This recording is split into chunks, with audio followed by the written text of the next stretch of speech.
On May 30th, 2026, Prince Andrew and Sarah Ferguson will mark 30 years since their divorce was finalized. Not an occasion the palace is celebrating, not a milestone anyone inside Buckingham Palace is acknowledging publicly. But insiders warn that this particular anniversary is different from all the ones that came before. For the first time in 3 decades, Andrew and Fergie will not be navigating this moment together. Andrew is at Marsh Farm, a modest working estate on the Sandringham grounds, where he relocated in February 2026 after being evicted from Royal Lodge. Fergie has not been seen publicly since December 2025. Sources say she has been alternating between retreats in Switzerland and Ireland, keeping a distance that no one in their circle can fully explain. Two people who spent 30 years finding ways to remain close despite a legal separation are now, for the first time, genuinely apart. And sources close to the palace say that the timing of that separation is not a coincidence. This is the story. This is not simply the anniversary of a royal divorce. The 30-year mark falling in 2026, at a moment when Andrew has lost his primary residence and Fergie has effectively withdrawn from public life, represents something the monarchy has been quietly engineering for years. It is not just the personal unraveling of two people whose complicated bond survived scandal, estrangement, and public humiliation. It is an institutional signal. The question is how deliberate that signal is and who is directing it. Today, we are examining how Andrew and Fergie arrived at this moment. We will look at the circumstances of Andrew's removal to Marsh Farm and what sources say was behind it.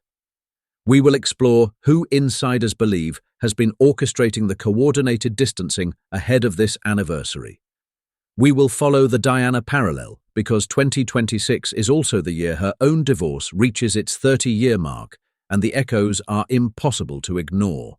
And we will ask whether the palace's silence around this milestone is a choice or a calcification that is becoming harder to reverse. Andrew and Sarah Ferguson divorced on May 30th, 1996. The marriage had been troubled for years, marked by public scandals and a formal separation in 1992. By the time the divorce was finalized, both had become symbols of everything the monarchy's critics said was wrong with the institution: extravagance, poor judgment, and a gap between the image of public service and the reality of private excess. But 1996 was not an isolated moment. It was the final year of a decade that produced 3 royal divorces and the beginning of an accountability reckoning the institution has never fully completed. Charles and Diana divorced in August 1996, just months after Andrew and Fergie. The Queen herself described 1992 as her annus horribilis. By the time the decade closed, the House of Windsor had stripped several of its most visible members of active roles, public platforms, and, in some cases, their titles. For Andrew and Fergie, the divorce was supposed to be the end of a chapter. Instead, something unusual happened. Rather than drifting apart, they remained closely intertwined. They continued to live under the same roof at Royal Lodge in Windsor for years, raising their daughters together, appearing at family events as a unit despite the absence of a legal bond.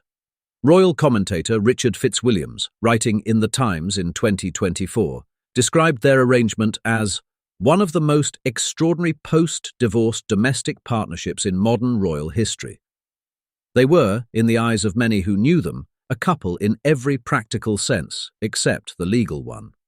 That arrangement began to unravel in earnest in 2023, when the palace moved to reclaim Royal Lodge. Andrew resisted, reportedly insisting that his lease gave him the right to remain. According to sources cited by the Daily Mail in late 2025, negotiations over the property were long, contentious, and ultimately resolved without Andrew's agreement. By February 2026, he had relocated to Marsh Farm, a property on the Sandringham estate that sources describe as significantly more modest than Royal Lodge and far more isolated. The contrast was deliberate, insiders say. Royal Lodge was a statement address. Marsh Farm is not. Fergie's trajectory has been harder to track. In December 2025, she was reportedly seen departing London for Switzerland, and sources close to her circle told, OK magazine that she had been spending extended periods at retreats in both Switzerland and Ireland. No public appearances have been confirmed since. She has not been photographed at any royal engagement. She has offered no public statement about Andrew's relocation. The first thing sources say has been largely unreported is the role of Camilla's advisors in accelerating the property timeline. There is no public record of personal animosity between Camilla and Andrew, and those familiar with both principles describe their relationship as formally cordial. But insiders close to the palace told a major British publication that advisors connected to Queen Camilla's office pushed for the Royal Lodge resolution to come before the anniversary milestone. The reasoning, according to these sources, was that allowing Andrew to remain at Royal Lodge into the 30th anniversary year would create a narrative problem. A prince with a prestigious Windsor address, still unofficially partnered with his ex-wife, marking 30 years of a marriage the institution has never fully reckoned with. The solution, sources say, was to resolve the address question well ahead of May. Andrew at Marsh Farm sends a different message than Andrew at Royal Lodge. While there is no confirmation that the Queen's office directed the eviction, the pattern sources describe is one of coordinated distancing, not coincidental timing. The second development concerns William's office. Sources close to Kensington Palace have indicated that Prince William's advisors made a deliberate decision to exclude Andrew from several spring engagements, including preparatory events for the Trooping the Colour season. The stated reasoning, according to these sources, involves Andrew's ongoing reputational challenges and the damage that continued proximity would cause to the Prince of Wales's reform agenda. What is striking is not the exclusion itself, which has been a pattern for several years, but the formalization of it. According to Radar Online's royal correspondent, William's Circle views the 30th anniversary as an opportunity to make permanent what has until now been informal distancing. Sources describe internal communications framing the exclusion as a generational reset, not a temporary measure. This is not simply about one disgraced duke. It is about the monarchy deciding which version of its own history it intends to carry forward. The third dimension of this moment is one the palace has not acknowledged at all. August 28, 2026 will mark 30 years since Princess Diana's divorce from King Charles was finalized. Diana's divorce, like Andrew's, occurred in the context of scandal, public breakdown, and institutional failure.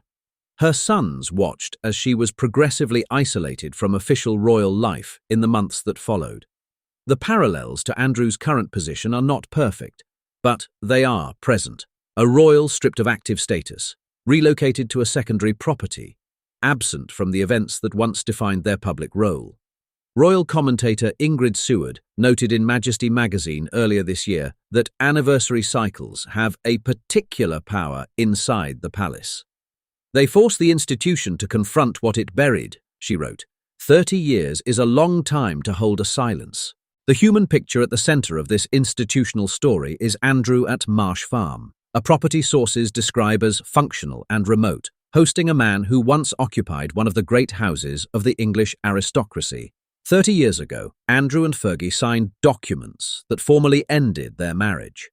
In the 3 decades since, they found a way to remain present for each other that surprised almost everyone who watched. They were photographed together at family events.